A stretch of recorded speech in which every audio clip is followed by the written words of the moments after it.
안녕하세요. 저는 영화 만드는 변영주라고 합니다.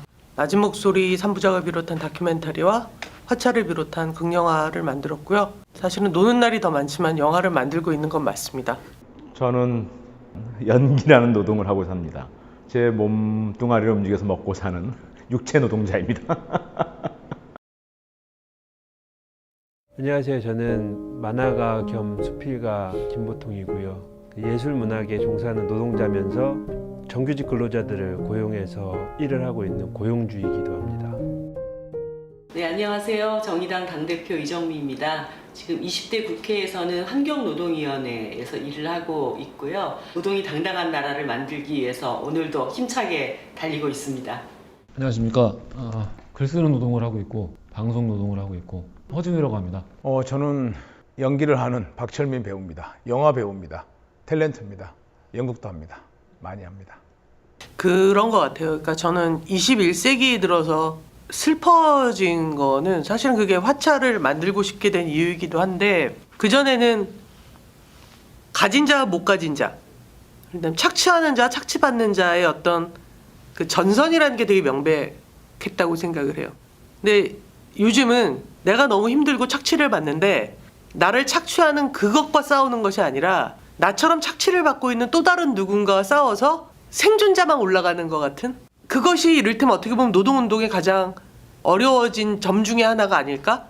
나는 4년제 대학 다녔고 저 사람은 고등학교밖에 못 나왔으니까 나보다 돈 조금이라도 더 벌면 안 돼 라는 생각을 갖게 만드는. 근데 그런 게 어딨어. 누구든 전문적으로 그 직종에서 오랫동안 일하면 돈을 많이 받아야지. 그래야 결국 자기한테도 도움이 되는 거잖아요. 근데 그게 아니라 가난한 사람들끼리 싸우게 만드는 거예요. 그 당시까지만 하더라도 지금처럼 이렇게 비정규직이 많은 그런 세상이 아니었습니다. 지금은 너무 많은 노동자들이 비정규직이기 때문에 비정규직 노동자의 권리를 어떻게 찾아야 될지도 잘 모르고, 또 고용이 굉장히 불안정하기 때문에 노조를 결성하는 것에 대한 그 용기가 예전보다 훨씬 더 많아야 되고, 예전에는 노조 탄압이라는 게 주로 고용주가 이제 굉장히 폭력적인 방식으로 노조를 와해시키려고 하는, 그랬기 때문에 그런 불법 부당 행위가 굉장히 가시적으로 눈에 보였죠. 근데 요즘은 업무방해죄라든가 손해배상이라든가 교묘한 법적인 이런 그 수단으로 노동조합을 탄압하기 때문에 예전보다 훨씬 더 노조를 만들어 나가기가 어려운 그런 상황이 됐다고 보여집니다. 우리가 용기 있게 광화문에서 촛불을 들고 대통령을 탄핵시켰듯이 이 잘못된 노동시장을 바로잡는데 내가 살고 있는 현장에서부터 촛불을 드는 것, 이것이 바로 노동조합이라고 저는 생각을 합니다. 저는 노조라는 게 이 어떤 그 선한 결과치를 행하기 위해서 만들어진 결과물이라고는 전혀 한 번도 생각해 본 적이 없고요. 실제로 그렇지도 않고, 제가 노동자니까 노조가 필요하다고 생각을 하는 거고, 시스템이라는 게 중요한 게, 시스템은 특출난 한 명 혹은 어떤 누군가의 월등한 지위를 위해서 존재하는 게 아니잖아요. 시스템이 없으면 아예 먹고 살지 못하는 사람들이 있기 때문에 시스템이 필요한 거거든요. 평균 수준을 올리기 위해서. 그 안에 정말 특출난 능력을 가진 분이 있을 것이고, 모두가 찾는. 근데 정말 딱 할 줄 아는 것, 잘하는 것 딱 하나밖에 없고, 근데 또 막상 자기 마케팅하는 능력은 없고, 이런 경우에 그때 이 사람들을 정말 그냥 딱 평균 정도로 맞춰줄 수 있는 단 하나의 어떤 도구, 정말 최후의 보루가 저는 노조라고 생각을 합니다. 공공운수 노조요? 알죠. 근데 많은 사람들이 오해하고 계시잖아요. 무슨 공영버스 노조인 양? 이제 공공 그러면 이제 우리가 대표적인 게 의료, 그 다음에 학교, 연금, 우리 생활 전반에 깔려있는 공공성을 확보하는 이들의 공공노조와 화물, 지하철, 항공 이런 걸 포함하는 운수노조가 연대해서 공공운수노조로 돼 있는 거 아닌가요? 자신 있게 공공노조는 이런 의미가 있으니까 더욱더 우리가 가입하고 좀 힘을 실자, 그게 당신을 위한 일이다 라고 말하기에는 제가 좀 알고 있는 게 너무 적은데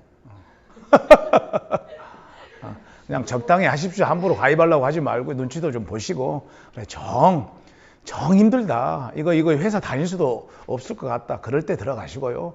지금 괜히 먼저 들어가서 채찍 맞지 마시고요. 또 눈치도 좀 보고, 그러다가 야, 이게 정말 우리를 위한 조직이네, 이렇게 들어갔을 때, 조직원들이 많았을 때 좀 더 당당하게 이 일을 하면서 눈치 보지 않고 신나게 살 수 있다 이런 생각이 들기 전에는 절대 들어가지 마십시오.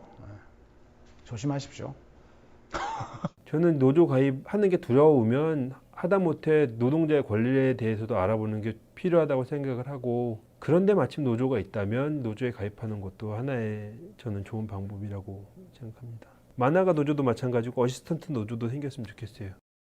올 초에도 KTX에 큰 사고가 일어날 뻔했던 걸 발견한 적이 있었거든요. 뭐냐면 이 철도 밑에 큰 동력기가, 그게 몇 톤짜리 동력기가 8개의 볼트로 유지가 되고 있었는데, 이게 부산에서 한번 정비를 받고 서울로 다시 올라옵니다. 근데 이런 정비 업무들을 다 외주화를 지금 시켜놨어요. 그래서 서울에 와서 노동조합에서 보니까 하나의 볼트는 이미 빠져 있었고 하나의 볼트는 반쯤 풀려 있는 상황을 확인을 한 거예요. 완전히 볼트가 풀려가지고 툭 떨어졌다. 그게 300km 고속으로 달리는 열차 안에서 그런 일이 벌어졌다. 그러면 정말 끔찍한 사고가 일어날 수 있었던 과정이었거든요. 일단은 저는 다른 무엇보다 이 제3자 입장에서 첫 번째 가장 절실한 이유는 시민의 안전입니다. 저는 뭐 제가 만약에 그 이해 당사자라면 다른 거를, 이를테면은 이 수명권 보장, 연봉 협상이라든지 어떤 디테일한 다른 부분을 말씀드렸겠습니다만은, 시민의 입장에서 말씀드릴 때는 당연히 시민의 안정성을 위해서 공공노조는 사람들 좀 귀를 기울일 필요가 있다, 그리고 힘을 가져야 된다라는 생각이 들고, 안전과 관련되어 있기 때문에 더욱더 이 시스템으로서의 노조가 반드시 필요하다라는 생각이 듭니다. 당신에게 도움이 되는 당신에게 도움이 되는 생각보다 강한 힘. 당신에게 도움이 되는 생각보다 강한 힘, 공공운수노조가 있습니다. 당신 편을 만드십시오. 당신 편을 만드세요. 소원을 되게 어떡하면. 당신 편을 만드세요. 당신 편을 만드세요. 당신 편을 만드세요. 더 높여야 돼요. 당신 편이 되어드릴게요.